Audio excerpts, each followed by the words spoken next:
Vai começar a gravar? Então, hoje a gente vai falar sobre os alcaloides, para na próxima aula a gente começar a continuar falando dos curários lá e de outros medicamentos que usam os produtos naturais, tá? Principal que a gente vai ver na aula de hoje aí, gente, ó, classificação dos alcaloides e algumas utilizações farmacológicas dessas substâncias aí, tá? Bem de boa. Os alcaloides têm um grande número de diversidade. Aqui tem várias molequinhas aqui, ó. Deixa eu dar um zoomzinho para a gente olhando.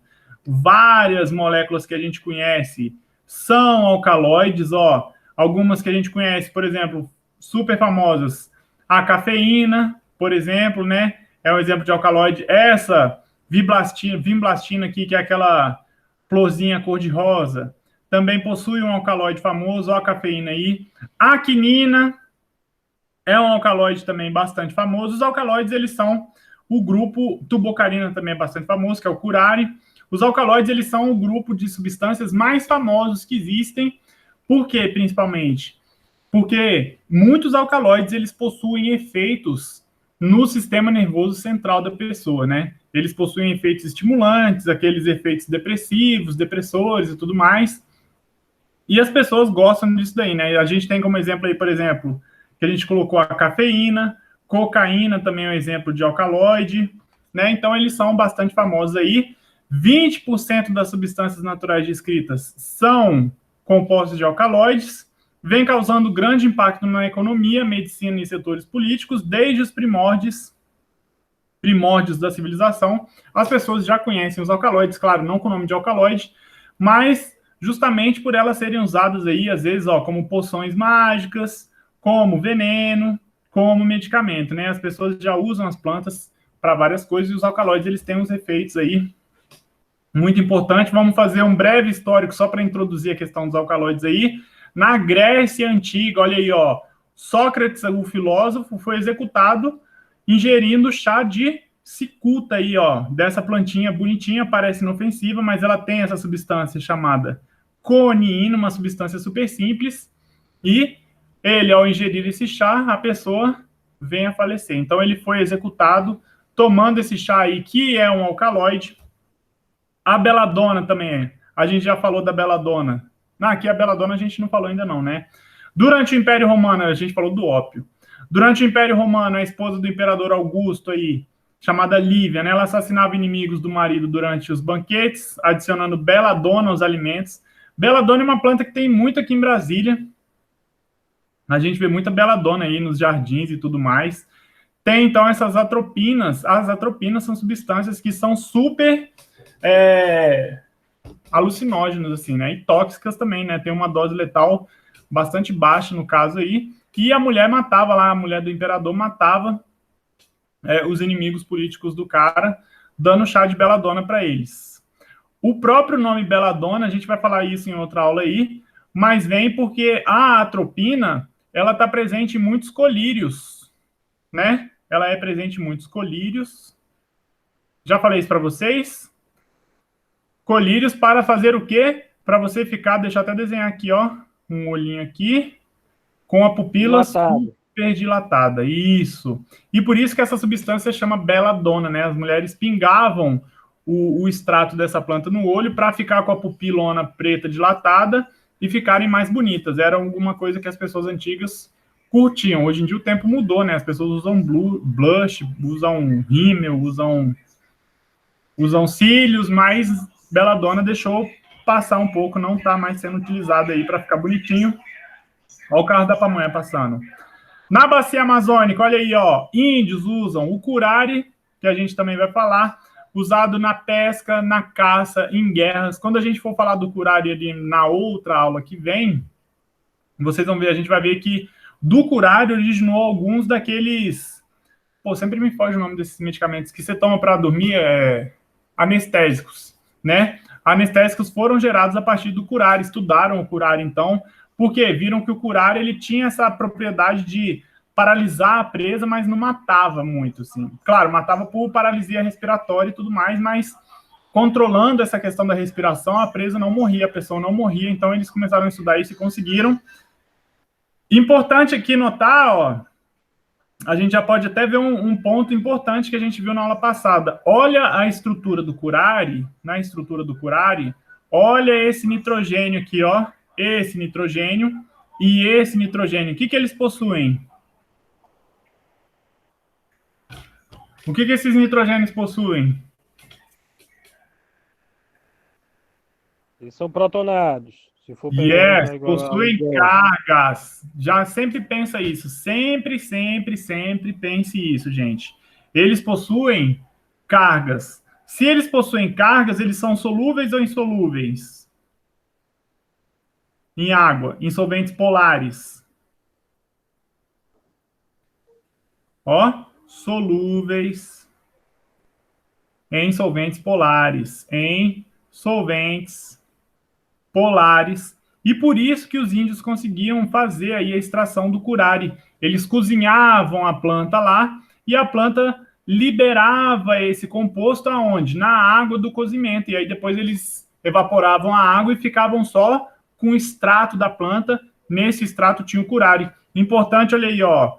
Não é coincidência, né? Na verdade, eles conhecem porque eles conseguiram, mas o que permitiu o curare ser extraído é essa carga positiva aqui, né? Se ele não tivesse uma carga que fosse solúvel em uma solução aquosa, às vezes os índios não iam conseguir fazer aquela extração aí, né? Diversos grupos étnicos, alguns feiticeiros detêm o poder utilizando, né, preparados de alcaloides alucinógenos. Um exemplo aí, né, é a ayahuasca, que tomam lá o chá de Santo Daime. Normalmente quem tem o poder para fazer esse chá de Santo Daime não são todas as pessoas, só algumas pessoas. Não é considerado feiticeiro, né, mas só algumas pessoas detêm esse conhecimento que vem desde a antiguidade, de quanto que mistura, quanto que faz para fazer isso daí. E as pessoas sempre tiveram, gente. Então, desde a antiguidade, os índios na Amazônia, essa ligação aí com os alcaloides, justamente por eles terem essas atividades alucinógenas, biológicas,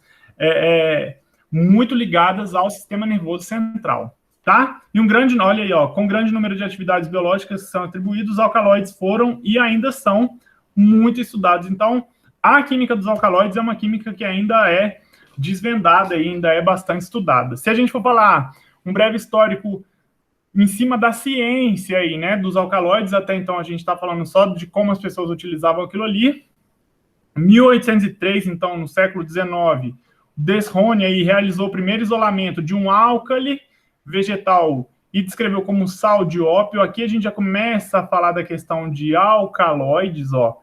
O próprio nome alcaloides, né, vem desse caráter alcalino dessas substâncias. Não são todas, tá, que vão possuir esse caráter alcalino, mas o nome originou disso daí, tá? Então, alcaloides, quando a gente diz aí alcaloides, a gente pode ligar isso daí a alcalinos, porque são sais alcalinos, e a gente vai conferir que quem gera... O que é alcalino, gente? Alcalino é que tem uma função de base, né? Tem uma função de base, reage com um ácido para formar um sal. Então, ele descobriu, né, que ele conseguia isolar um álcali vegetal lá e descreveu como um sal de ópio. Ele, de certo, reagiu com algum ácido e formou um sal vindo do ópio, né? E essa daí já era uma mistura da morfina e outros alcaloides. A gente sabe que na aula passada, a gente até falou, aula retrasada, que o ópio ele é muito rico em morfina aí, que é essa substância.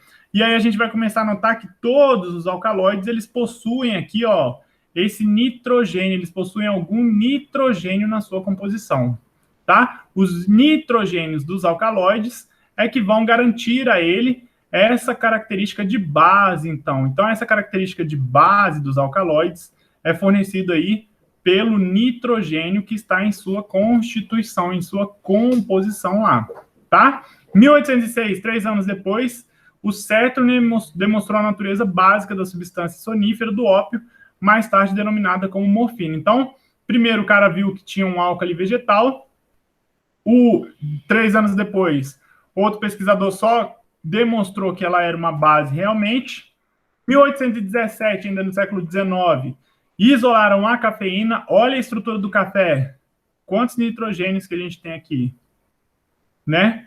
vários nitrogênios, ou seja, é um alcaloide. Normalmente, gente, viu uma estrutura de produto natural que tem um nitrogênio na sua composição, 90% de chance daquela substância ali ser um alcaloide, tá? Ainda em 1817, aí, ó, não é o mesmo, os mesmos pesquisadores isolaram a estricnina da semente de noz vômica. Estricnina é aquele veneno lá, né? Quem é que cantava uma música que tinha estricnina? É o Adoniran Barbosa, né? Então, a estricnina também, ó, já observa aqui. Então, nesse século XIX, as pessoas começam a isolar muitos alcaloides, de vários tipos de alcaloides aí. Ainda em 1817 aí, isolaram... Nossa, gente, tem uma criança que tá parecendo um capeta na rua. Nossa Senhora. Ó, em 1817 ainda também isolaram a quinina e a cinchonina das cascas de quina. E até hoje a quinina é muito utilizada, principalmente por populações mais pobres aí, para evitar a malária. Tá? Vocês estão escutando esse berro? Vocês estão ouvindo? Um pouquinho. Pelo amor de Deus, se eu tenho filho, isso daí já me dá vontade de não ter filho nunca na vida. Eu vou mandar uns 2 aí pra você. Não, tô de boa. Olha, ele falando, olha, não, dá muito trabalho. Pelo menos aqui no meu bloco, aqui as crianças são, meu Deus, aí. Não, o que, mulher, vai pagar língua? Que baixa a madeira.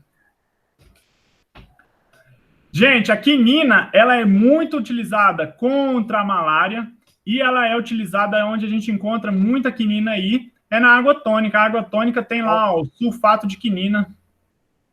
Sulfato de quinina. Então, se você é o cara que curte água tônica, saiba que você está aí tomando quinina na sua água tônica. A quinina, um outro fato curioso aí, essas coisas eu tinha que ir adicionando nas aulas depois ao longo do que eu vou fazendo, mas é porque eu vou encontrando.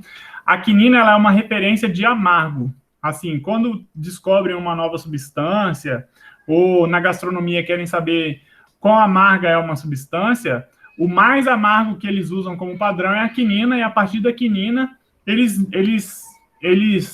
regulam um nível assim, entendeu? Tipo assim, ó, a quinina, então, ela ficaria aqui, ó, no mais amargo está a quinina. Quer que eu feche a janela? Precisa não.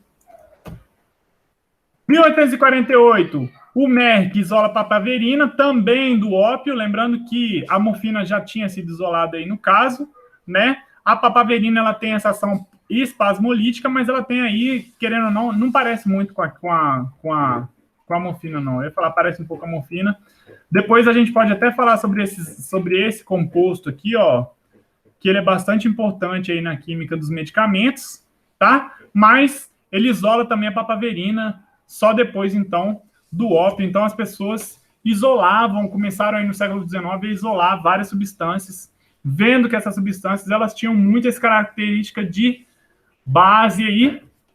E os alcaloides, hoje em dia, atualmente, o que os alcaloides têm em comum, então, ó, igual a gente falou da coniina, né, que o Sócrates tomou, a atropina, que é o da beladona, a atubocarina, que é o curare lá, cafeína, morfina, emetina, todos eles, olha aí, vão ter nitrogênios, e são esses nitrogênios que dão um certo caráter básico à substância. Caráter básico, que tipo de base que a gente está falando quando a gente fala desses caráter básicos?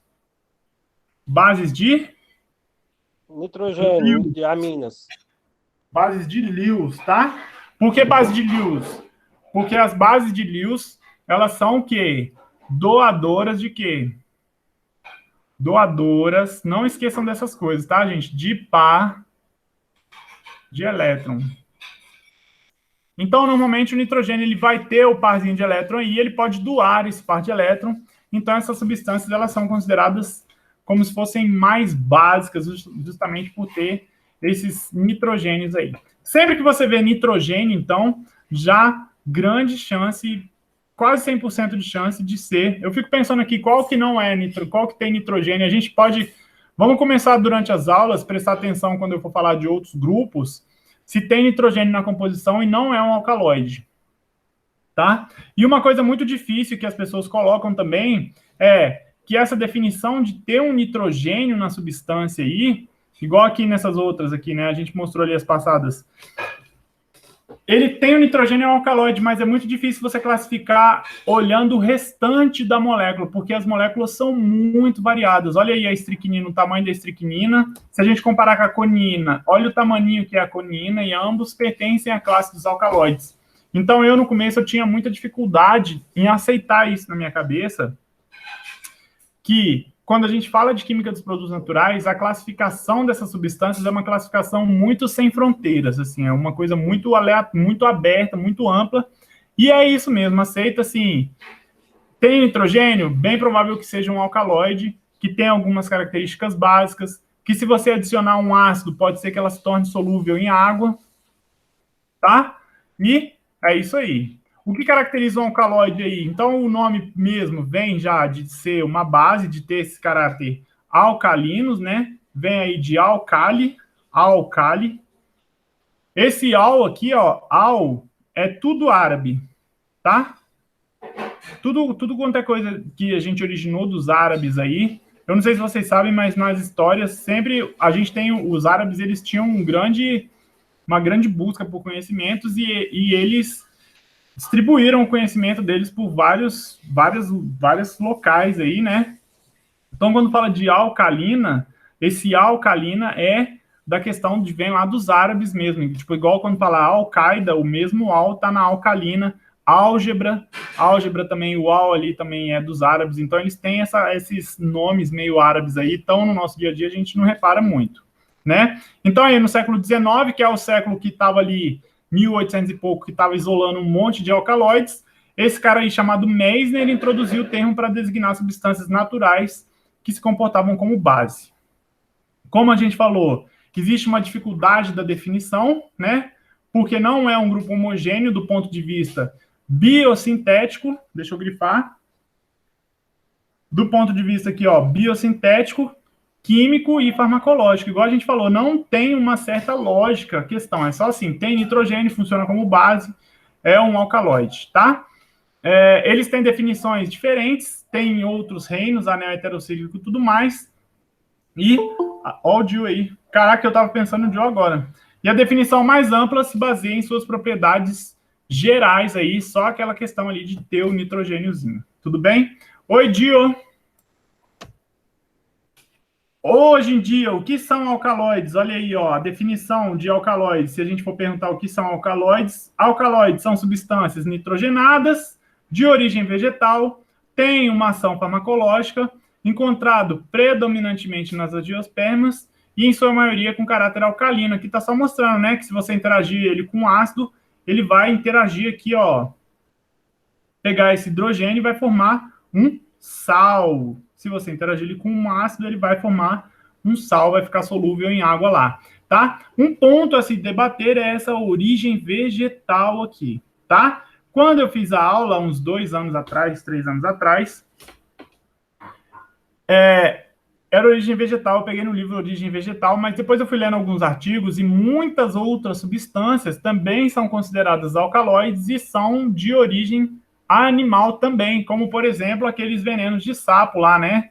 Vamos pegar, por exemplo, um sapo aí. O sapo, que tem aqueles venenos, algumas tribos da Amazônia até utilizam o veneno do sapo como propriedade alucinógena mesmo, que eles fazem uns machucados lá e passam veneno.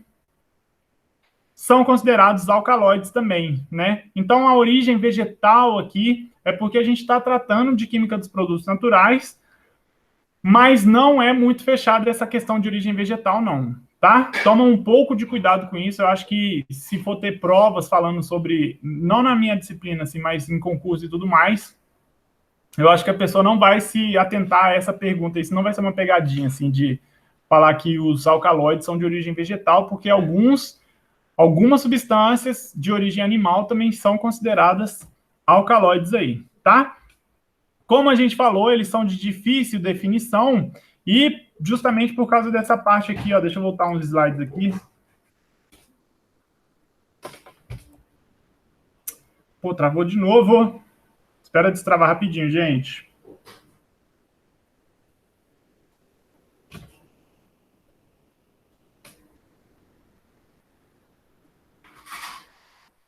Nossa, travou com força agora.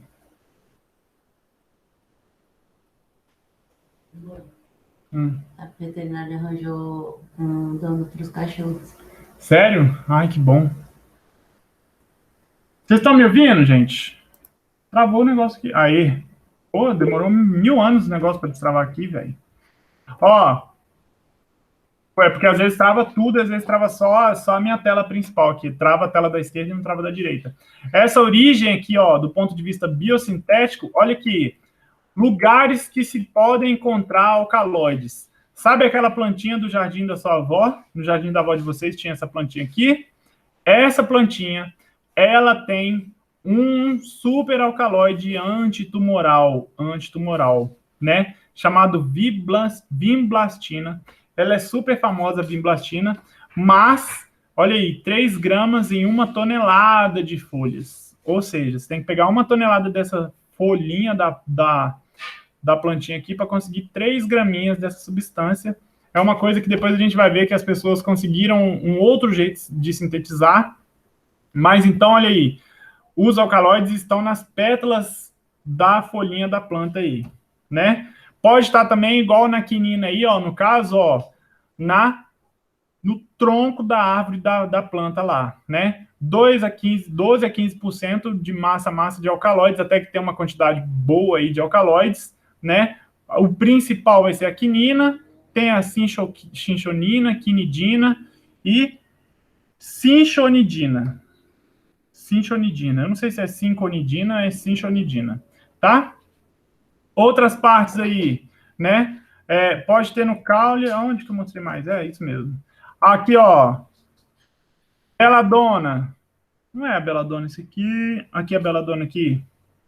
A beladona pode ter na folha, pode ter no fruto, na sementinha, pode ter no fruto, pode ter no caule, né? Então, eles podem ser encontrados em todas as partes dos vegetais, mas há um acúmulo preferencial em um ou mais órgãos daquele vegetal. Normalmente você encontra em todas as partes, mas alguns vegetais, por exemplo, a beladona está ali na flor, a quinina está no tronco, vai ter na folha, vai ter uma certa quantidade, mas você vai encontrar mais no tronco. Sempre vai ter um acúmulo preferencial em um ou mais órgãos da planta lá.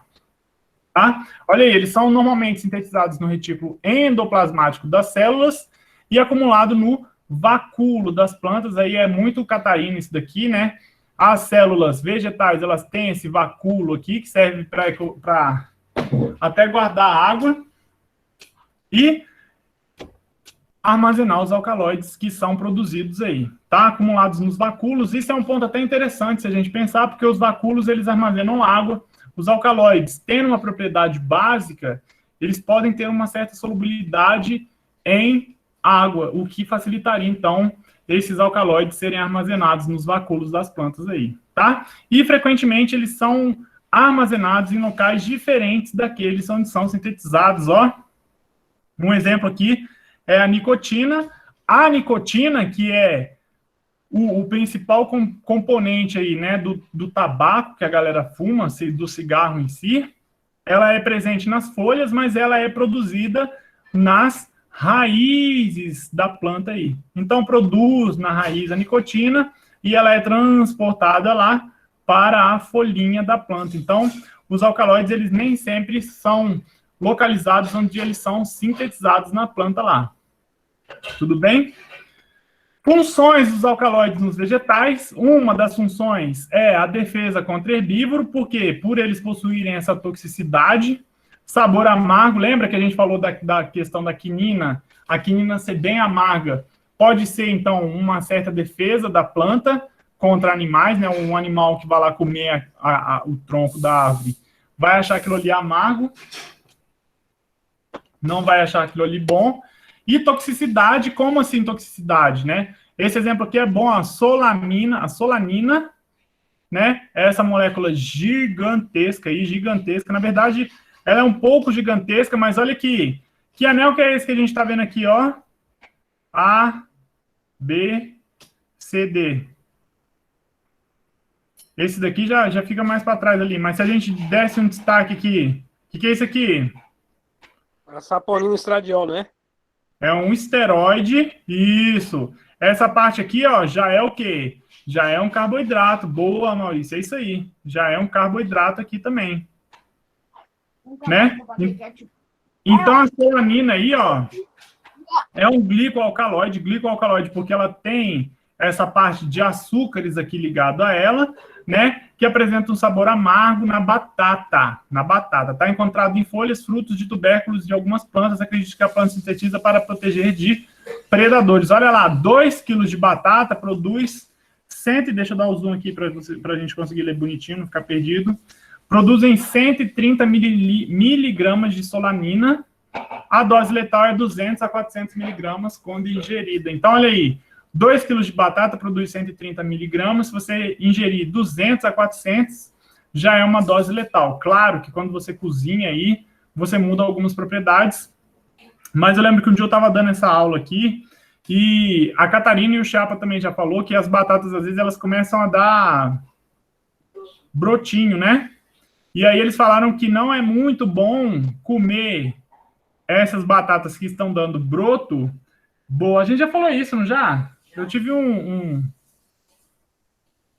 Sim, falamos mesmo. Porque eles são ricos da batata, então, nessa solanina aqui, né? Os brotos, coisas que estão brotando, normalmente não são boas de comer. Então, os alcaloides são usados como defesa. Uma outra frente diz que os alcaloides são usados aqui, ó, como detoxificação de produtos nocivos gerados pelo metabolismo primário. Como eles têm essa função de base aí, eles têm uma reatividade, vão ter uma reatividade contra as substâncias, mas acreditam que isso é incompatível com a complexidade metabólica da síntese, tá? Então, algumas pessoas dizem que ele é usado, a planta pode usar os alcaloides para se desintoxicar, mas outros falam assim, não, é muito complexo para ser usado para desintoxicação, né? Reserva de nitrogênio, uma vez que o alcaloide possui nitrogênio em sua composição, ele pode ser usado como uma reserva de nitrogênio, havendo poucas evidências com relação a isso, justamente também pela mesma discussão acima, né? Incompatível com a complexibilidade da substância. As substâncias são muito grandes para ter um nitrogênio muito pequeno ali, só uma molécula gigantesca para ter muito pouco nitrogênio. A gente pega o exemplo da solanina aqui, ó, mas aqui já é de defesa, né? Mas olha o tamanho da molécula, só com esse nitrogênio aqui, não valeria a pena. Regulador de crescimento, como inibidores de germinação, né? Alguns alcaloides inibem aí as plantas de germinarem, então é uma função dos alcaloides. Manutenção do equilíbrio iônico, uma vez que ele tem caráter alcalino, né? E ele pode formar íons. Lembra que o alcalino dele, vamos dar só uma desenhadinha aqui. Lembra que o alcalino dele vem do nitrogênio, esse nitrogênio, ele vai ter o parzinho de elétron, e às vezes ele pode se ligar a um H+, ou ele às vezes também já vai vir ligado com H+, né? Para formar um nitrogênio quaternário, e esse nitrogênio vai ter uma carga. Então, ele pode balancear esse equilíbrio de íons aí, justamente por ele ter essa caráter de captar alguns íons e também interagir como uma base ali para um ácido, tá? Defesa contra micro-organismos e vírus. Ao aumento da concentração de solanina ao sofrer ataque por micro-organismos. Isso daqui a gente viu também quando a gente estava falando de métodos de se procurar novos medicamentos. Lembra? Através de produtos naturais, que é aquela indução por estresse. Indução por estresse usa isso daqui de defesa contra micro-organismos, né? Você contamina. A da lagarta é ainda defesa, a da lagarta seria nesse caso aqui, ó, defesa contra herbívoros.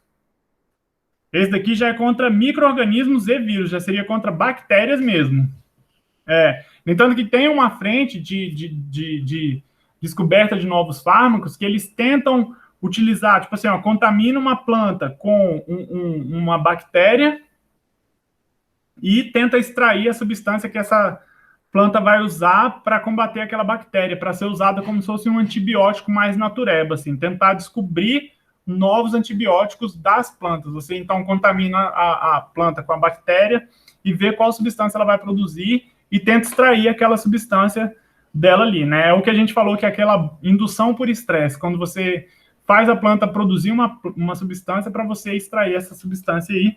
E proteção contra raios ultravioleta. Uma vez que eles possuem núcleos aromáticos absorvem radiação ultravioleta.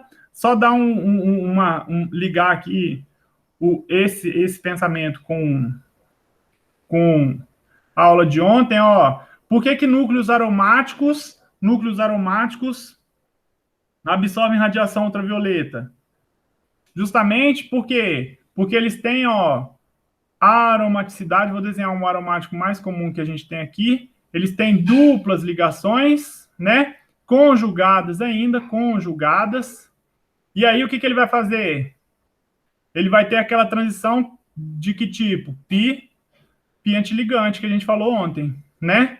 Os elétrons, ele vai absorver a radiação ultravioleta, ele absorve essa radiação ultravioleta para produzir essa excitação dos elétrons aí, e por isso que eles conseguem absorver esse tipo de radiação, né? A gente vê até os carotenos, os carotenoides, os beta-carotenos e tudo mais, eles não vão ser alcaloides, mas eles têm muitas duplas ligações justamente para absorver a radiação ultravioleta, e principalmente duplas ligações conjugadas, que faz o quê? Lembra que a conjugação, ela diminui o espaço aqui, ó, a distância que o elétron precisa saltar, diminui a energia, então ele consegue absorver vários comprimentos de onda. A gente pode até um dia procurar a composição de filtros solares, e vocês vão ver que os filtros solares, eles são muito ricos em substâncias que possuem duplas ligações, justamente por esse caráter aí. Então, as pessoas acreditam também que os alcaloides, eles têm uma proteção contra raios ultravioletas aí, tá? Algumas dessas funções, então, igual a gente viu, para desintoxicação aqui das substâncias, são ainda debatidas, como reserva de nitrogênio também, mas algumas já são bem entendidas aí como função dos alcaloides, tá? Classificação dos alcaloides, eles têm 3 tipos de classificações: verdadeiros, protoalcaloides e pseudoalcaloides. São fáceis aí, só tem um que é difícil de não confundir, que é verdadeiro com pseudoalcaloide aqui, tá? Agora, o protoalcaloide dos verdadeiros dos outros é mais fácil de diferenciar aí, ó. Os verdadeiros, eles são derivados de aminoácidos, mesmo contendo o nitrogênio em um anel heterocíclico. Lembra, gente, que o aminoácido é um composto que tem o quê? Uma amina ligado ali num ácido lá, né? Ó, amina ligado num... Eu tô fazendo, eu acho que é errado, não tô, não, é assim mesmo. Um aminoácido aqui, ó, ele vai ter na sua composição uma amina. Eu tô desenhando vários carbonos a mais aqui. Deixa eu desenhar um aminoácido direito. E passa aí um semestre sem dar aula de bioquímica para você ver. Deixa eu colocar aqui. Ó, vai ter o lado ácido. Vai ter o carbono alfa aqui. E vai ter uma amina aqui desse lado aqui, né? Aqui pode ser a CH2, né? Vai ter uma amina e vai ter um ácido. Normalmente, os alcaloides, eles são originados, então, desses aminoácidos, justamente porque eles têm esse nitrogênio já em sua composição. Lembra, gente? Eu não lembro. Depois, qualquer coisa, deixa eu colocar aqui, ó. Nas primeiras aulas que a gente falou, que tinha aquela introdução aos produtos naturais, que a gente até contou a historinha da lagarta. É muito bom colocar esse quadrinho agora para a gente curtir. Que é aqui, ó. Quando a gente fala dos alcaloides aqui, ó, o metabolismo primário, dentro dos aminoácidos aqui, onde a gente vai ter a síntese de proteínas e tudo mais, a gente vai ter a produção dos alcaloides, né? Esses alcaloides que se originam dos aminoácidos aí, vão ser os alcaloides chamados verdadeiros. Tudo bem? Vão ser os alcaloides chamados verdadeiros. E mais um ponto aqui importante para eles serem verdadeiros é que eles têm que estar no anel heterocíclico. Então, são aqueles que estão no meio do anelzinho, assim, ó. Tem o nitrogênio no meio do anel, né? Pode ter... Vou desenhar um outro aqui. Esses que o nitrogênio está no anel heterocíclico lá, tá? Então, eles vão ser os verdadeiros. Os protoalcaloides, eles têm um átomo de nitrogênio, mas não pertencem a um heterocíclico. São aminas simples, então eles são aminas comuns aí. E os pseudoalcaloides são compostos nitrogenados não derivados dos aminoácidos. Por isso que eu digo que é difícil a gente separar esses dois aqui, ó. É difícil a gente conseguir diferenciar os pseudoalcaloides dos alcaloides verdadeiros aí, né? Por quê? Porque a gente não consegue diferenciar pela estrutura e saber se ele é um derivado ou não de um aminoácido. Tudo bem? Um exemplo aí do verdadeiro, emetina. Olha aqui, o nitrogênio dentro do anel heterocíclico, olha o anel com o nitrogênio fazendo parte dele, olha o anel com o nitrogênio fazendo parte dele, né? Exemplo, então, é a emetina. A emetina tem aí raiz que possui um poderoso emético. Eméticos são estimulantes para o vômito, né? Foi usado no tratamento de disenteria. Hoje em dia, os fármacos purificados de cefaleia e emetina ainda são usados como emético, estimulam o centro neuronal vomitivo. Eu não sei para que usa muito medicamento que é para vomitar. Às vezes é vocês que sabem mais aí quando que a gente vai ter um medicamento que usa isso daí. E usa esse xarope de peca. Eu tinha uma aluna que eu dava aula que ela trabalhava na farmácia, ela falava que vendia muito, que ela falava o nome de tudo quanto é medicamento, era bom, assim, depois eu esqueci qual é que ela falava.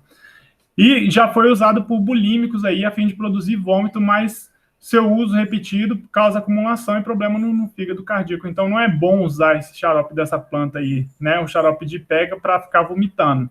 Mas ele é usado como emético. Emético é uma substância que dá vontade de vomitar. Um exemplo aí de alcaloide verdadeiro. Verdadeiro. Esse daqui é um protoalcaloide, a mescalina. Mescalina é aquele alucinógeno que tem nos cactos aí. Travou de novo aqui, só espera voltar para ler. Aí aqui eu coloquei até uma matéria do G1 aí que eu achei interessante, ó. Cacto alucinógeno clandestino atrai turistas no deserto do México. A galera é muito louca mesmo, né? Vai lá no México, aí tem a mulher comendo um pedaço de cacto para ficar doidona. Olha a estrutura da mescalina. Olha onde que está o nitrogênio. Está no anel aromático? Não, no anel aromático. Está num anel, num ciclo? Não. Então, ele é um protoalcaloide. Protoalcaloide. Tá? Exemplo, então, a mescalina, que é uma substância alucinógena que é presente em cactos aí, né? Aí tá lá, estrangeiros desafiam a lei e provam um peiote, que contém a mescalina. Planta é considerada sagrada pelos indígenas da região. Normalmente, essas substâncias, elas são usadas aí, né, para rituais sagrados pelos povos mais antigos. Depois a galera começou a curtir mesmo se drogar. E os pseudoalcaloides, que são os difíceis, por quê? Porque a gente tem aqui nos pseudoalcaloides, ó, a gente tem o nitrogênio na sua composição, tá num ciclo aqui, né? Tá no ciclo, se você olhar o ciclo, ele tá bem bonitinho aqui, ó.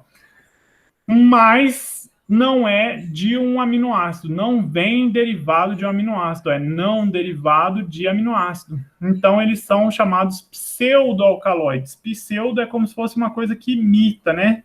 É um quase alcaloide aí, um pseudoalcaloide, tá? Com um átomo de nitrogênio em anel heterocíclico ou não. Possui todas as características do alcaloide verdadeiro, mas provém do metabolismo de, por exemplo, aí, de terpenos, como, por exemplo, a conitina, tá? A conitina é essa substância aí. Olha que viagem a conitina. Isso aqui eu achei, eu acho que foi na Wikipédia, não lembro muito bem. Mas olha essa história aqui. A conitina, né, que é a acetilbenzoil, a conina é um dos alcaloides mais venenosos que se conhece, mais abundante nessa planta azulzinha aqui, ó. Parece uma orquídea meio azul, né? E suas propriedades farmacológicas e medicinais são conhecidas desde 1833. É tóxica e a dose letal para adultos situa-se entre 3 e 6 miligramas, gente. É muito pouco. Sério, uma dose letal de 3 miligramas é muito pouco, né? Ela atua como um veneno rápido, causa o abrandamento do ritmo cardíaco e a baixa pressão sanguínea. E olha isso daqui também. A absorção através da pele pode ser fatal e floristas que manipulam a planta podem sofrer envenenamento. Então, além de ele estar presente na planta, você não precisa comer a planta, é só você ficar encostando na planta que você já vai se intoxicar e você já pode morrer só de mexer na planta. Você não precisa nem comer a planta, nem cheirar, nem fumar a planta. Só de mexer, você já pode morrer com a conitina aí. Muito louco, né? E a conitina é um exemplo aí de pseudoalcaloides, né? Um outro exemplo aqui, eles podem ser também derivados do acetato, como, por exemplo, a coniina, que foi o chá que matou o Sócrates lá, né? Possuem todas as características. Aqui a gente já leu. Exemplo é a coniina também. Então, eles não são derivados dos aminoácidos. É difícil diferenciar, tá? Se eu for cobrar na prova, eu vou cobrar só a diferença. Às vezes, sei lá, qual alcaloide é o verdadeiro e qual é um protoalcaloide, porque é mais fácil de separar esses dois aqui. Agora, os pseudoalcaloides são mais difíceis, mas saibam que existem essas classificações aí para eles. Tudo bem?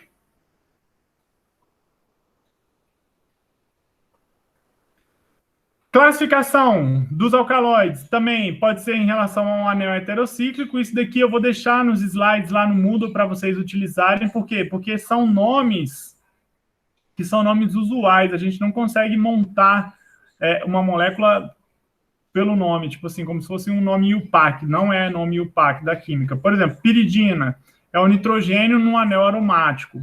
A piperidina já é o nitrogênio sem estar no anel aromático, né? Pirrolidina é o nitrogênio no anel de 5 membros.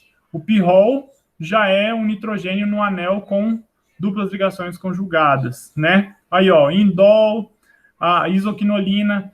Quem vai cobrar muito esses nomes de vocês vai ser a professora Gi, tá? Mas saibam que existe e eles são aí bem famosos por esses nomes bastante aí, ó. Benzil isoquinolina, também a gente falou ali, que é a da papaverina, que foi isolado.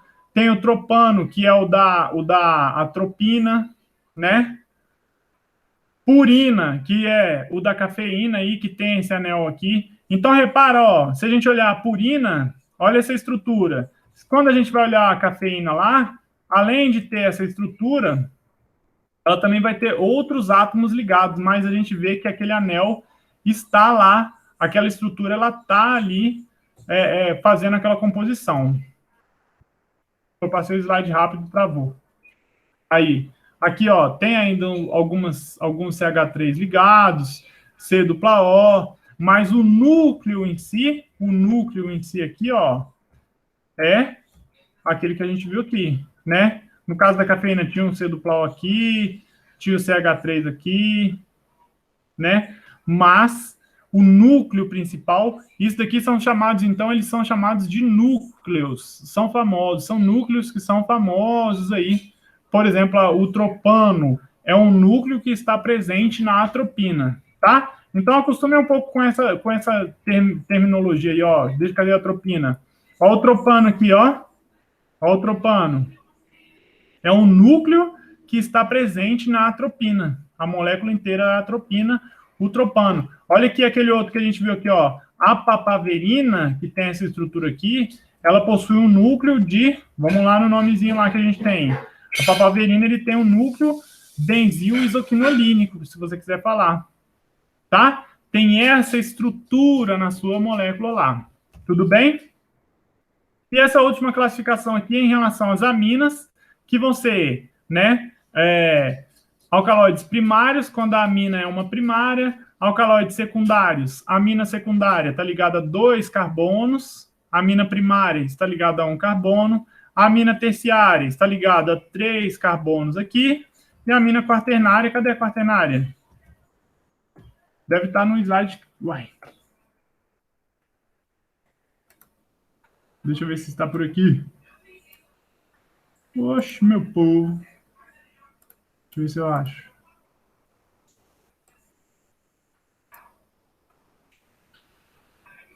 Aqui. Quase que o negócio some. Deixa eu botar aqui de novo. Aqui, ó. E os alcaloides quaternários são os que têm aminas ligadas aí, ó, em 4 átomos de carbono, por exemplo, a tubocarina que a gente falou, né? A berberina aí, ó, normalmente vão ser aminas que estão... Aqui eu não sei porque que tá com o COH aqui. Ah, é porque é fenólico, né? Então, em funções aí, ó, aminas quaternárias, ainda tem essa classificação de alcaloides fenólicos aqui, mas isso aqui eu nem cobro não, mas é, ó, tem um alcaloide e tem aqui essa estrutura que é um fenol. Fenol. Tudo bem? Ah, menina. Eu vou passar para vocês, da aula é isso daqui que a gente tinha que aprender. Deu para entender? De boa?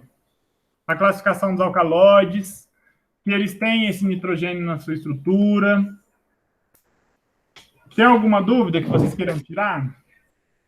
Só que tem que decorar esses nomes aí tudinho, essas moléculas aí. Não, eu vou. Isso que eu ia falar, deixa eu parar de gravar aqui. Então, da aula mesmo, que tem que se saber de alcaloides, por enquanto, é isso aqui, tá tranquilo.